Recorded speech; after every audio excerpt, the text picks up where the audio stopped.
13 is about Le Chatelier's principle. So it's important for us to understand some factors that help us control the shifting and the position of chemical equilibrium.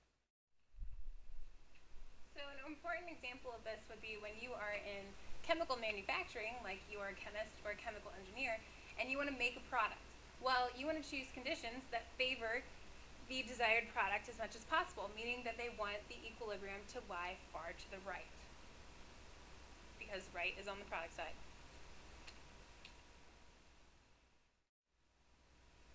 We qualitatively predict the effects of changes in concentration, pressure, and temperature using the system at equilibrium by using Le Chatelier's principle. This principle states that if a change is imposed on a system at equilibrium, the position of equilibrium will shift in a way that tends to reduce the change so that it can go back to being at equilibrium.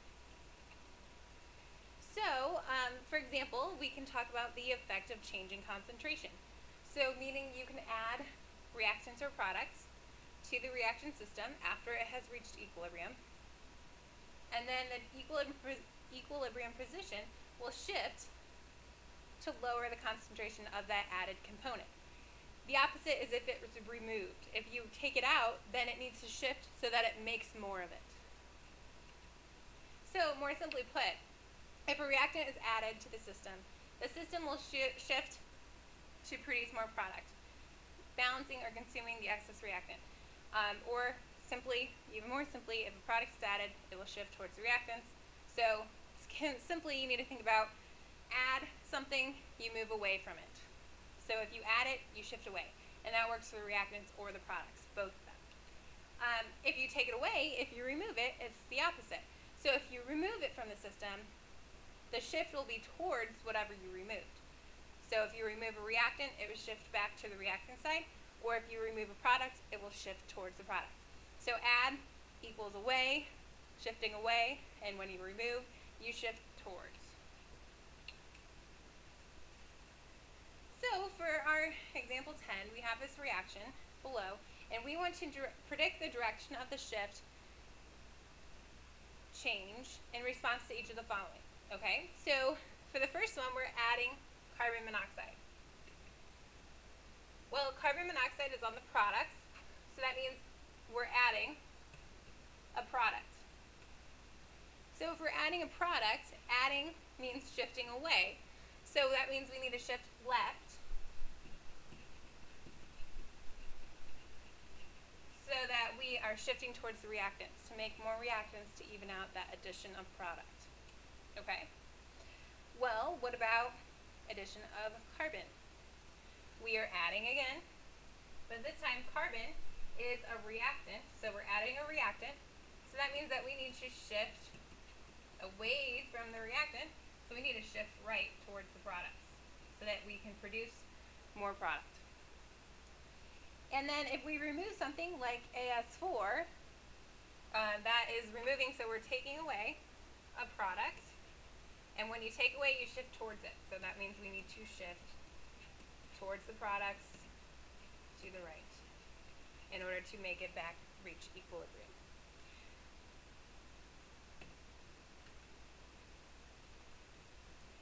So if you change the pressure, we can also talk about Le Chatelier's shifting with pressure. So we can have three ways to change the pressure with gaseous components.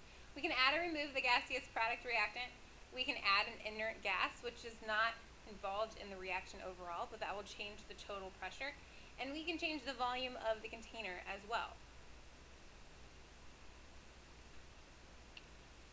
So if you would add an inert gas to increase the total pressure, it doesn't have an effect on the concentrations or the partial pressures of the reactants or products. So the system remains at the original equilibrium position. So adding something that's not a part of the reaction, an inert gas, will not make a shift. When the volume of the container holding the gaseous system is reduced, the system will reduce its own volume. This is done by decreasing the total number of gaseous molecules in the system. So you would produce less gaseous molecules. And then the opposite is true when you increase the volume. If you increase the volume, then you must increase the amount of gaseous material involved in the system. Temperature change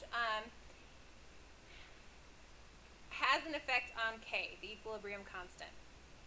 The previous two do not, though. So the addition or removal of energy by changing temperature will have that effect on the K, the equilibrium constant.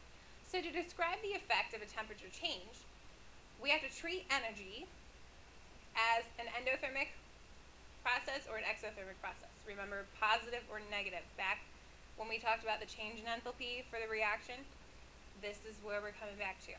Okay, so if it's endothermic, we are absorbing energy into the system, so we treat energy as a reactant.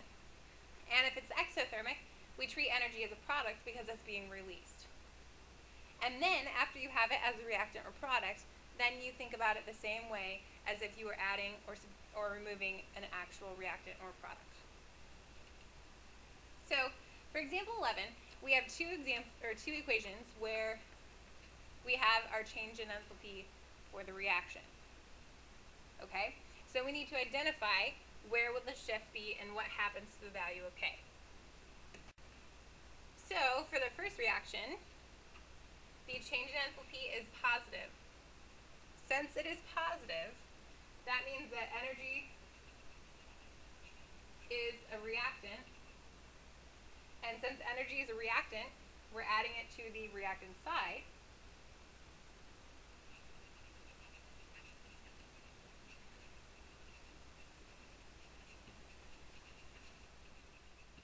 And because we're adding it to the reactant side, because we are adding the energy to the reactant side, we are adding to our reactant, so we have to shift away.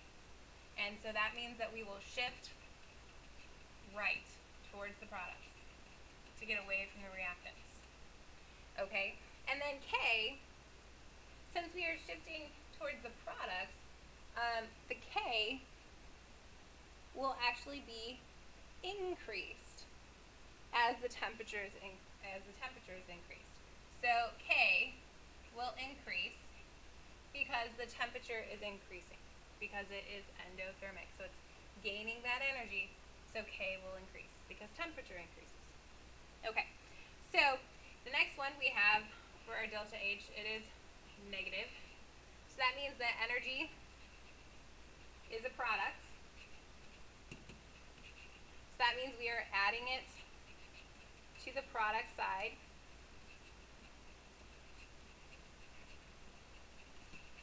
And since we are adding it to the product side, we do the same thing where we shift away. And so that means we need to shift towards the reactants, shift left.